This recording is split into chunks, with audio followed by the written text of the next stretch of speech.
मोदी की गॅरंटी अशी जाहिरात सुरू आहे, मात्र ती वैयक्तिक खर्चातून न करता केंद्र सरकारच्या खर्चातून केली जाते अशी टीका विरोधी पक्षामध्ये।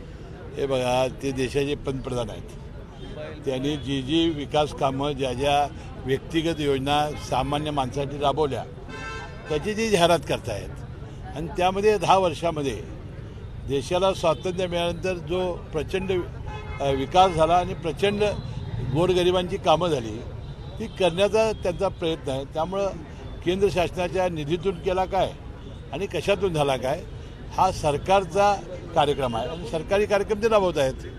महायुतीकडून समर्जित घाडगेंना उमेदवार देण्यासंदर्भात हालचाली सुरू असल्याचं समजतंय, त्या बातमीमध्ये नाही, मला त्याची काही माहिती नाही।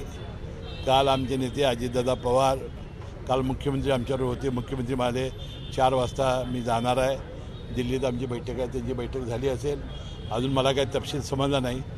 अमृत नोनी आर्थो प्लस ये एक प्रूवन फॉर्मूला है। इसमें मौजूद नोनी फल के गुण और आयुर्वेदिक जड़ी बूटियां शरीर को जरूरी पोषक तत्व देने के साथ साथ हड्डियों और जोड़ों के घिसने, उनमें होने वाले सूजन और दर्द को रोकने में मदद करता है। दर्द मुक्त जीवन के लिए अमृत नोनी आर्थो प्लस। पक्ष बसून जो निर्णय घेतील, जो उमेदवार देतील त्याच्या मागे ठामपणानं उभा राहिला आणि हाडाची काढं रक्ताचं पाणी करणं हे माझं काम आहे, ते मी करेन। कागलमध्ये तुमचा आणि समरस्य सर्वश्रुत आहे, अशा वेळी जर समर्जित घाडगेंना उमेदवारी मिळाली तर तुमची भूमिका काय असणार आहे? अहो, कोण उमेदवार द्यावा हा त्यांचा प्रश्न आहे। आता ही तर एकनाथ शिंदे साहेबांची जागा आहे, आता काय होणार आहे मला माहिती नाही।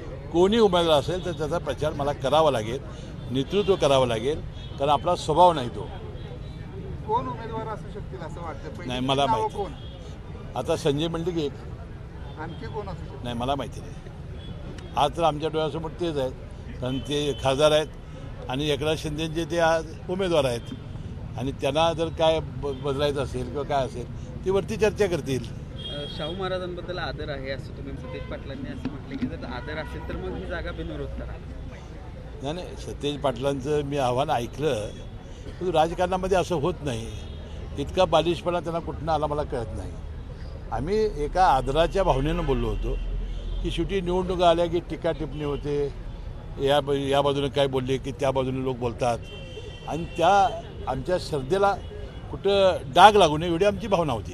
जनता दलाला सोबत घेण्याची भूमिका घेतलेली आहे, याबद्दल त्यांचं त्याबद्दल मी त्यांना शुभेच्छा देतो।